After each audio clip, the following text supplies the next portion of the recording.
అంటే ఇప్పుడు ఏమవుతుంది? శంకరాచార్యుల వారి శరీరాన్ని కాల్చేస్తారు. అప్పుడు ఎలా పెడతారు వెనక్కి?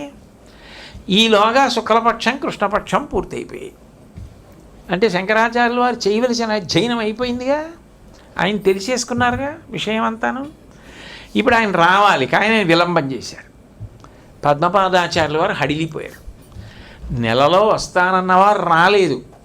ఇప్పుడు రాలేదు కాబట్టి మచ్చేంద్రనాథుడు గోరక్షకుడు పరిస్థితి వచ్చింది అని ఆయన ఏం చేశారంటే, శంకరాచార్యుల వారు ఎక్కడున్నారు అని వెతుక్కుంటూ వెడితే ఇదిగో అమరక మహారాజు అకస్మాత్తుగా లేచాడు, రాజ్యం ఇంత గొప్పగా ఉంది, ఇవన్నీ తెలుసుకొని ఖచ్చితంగా మా గురువు గారే అని తెలుసుకున్నారు.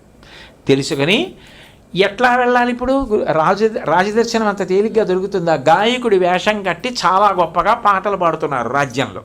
మహారాజా మహారాజా ఎవరో వచ్చారు, ఒక ఆయన చాలా బాగా పాటలు పాడుతున్నారు, మీరు కూడా వినాలి ఆ పాటలు అన్నారు.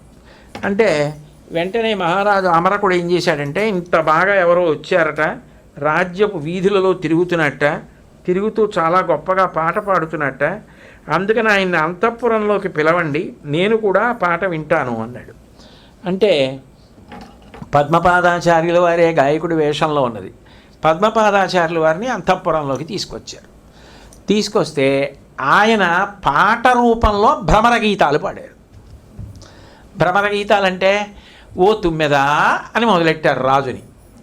ఓ తుమ్మెదా, నీకు గుర్తుందా, ఒకప్పుడు మనందరం కూడా కలిసి తిరిగేవాళ్ళం, మీరు అనేక పువ్వులలో ఉన్నటువంటి తేనె తాగుతూ మాతో తేనె తాగిస్తూ ఉండేవారు, అన్నిటికన్నా మేము తాగిన గొప్ప తేనె మీ పాదములనబడేటటువంటి పుష్పములలో ఉన్న అమృతాన్ని గ్రోలుతూ ఉండేవాళ్ళం, దినదిన ప్రవర్ధమానమయ్యాం, మీరు లేకుండా బ్రతకలేని వాళ్ళం మేము.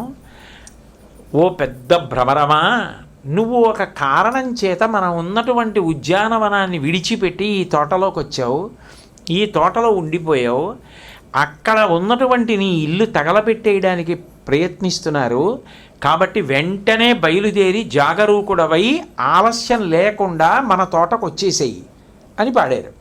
భ్రమర గీతాలు అంటారు. అంటే నేను సంక్షిప్తంగా కథారూపంగా చెప్పేస్తున్నాను.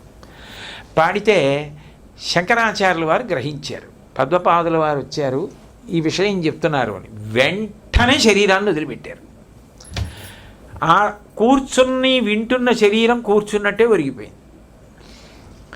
ఇక్కడ ఆయన శరీరాన్ని కాపాడడం కోసం అని చెప్పి పాపం శిష్యులు శంకరాచార్యుల వారి శరీరాన్ని ఎంతో జాగ్రత్తగా రక్షిస్తూ కూర్చున్న ఆ గుహలోకి భటులు వచ్చారు. ఇది ఎవరి శరీరం అని అడిగారు.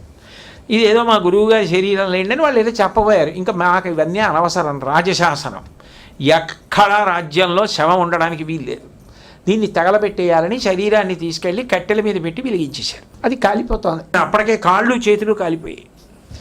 అప్పుడు శంకరాచార్యుల వారి కోసం శిష్యులు ఆ శరీర రక్షణ చేస్తున్న వాళ్ళు ఆక్రోశిస్తున్నారు. ఈలోగా పద్మపాదాచార్యుల వారిని బంధించారు. ఆ తర్వాత ఆయన పాటగాడే కానీ పాపం ఆయన ఏం చేయలేదు, రాజే తనంత తాను ఒరిగిపోయాడని పద్మపాదాచార్యుల వారిని వదిలేశారు. గాయకుడు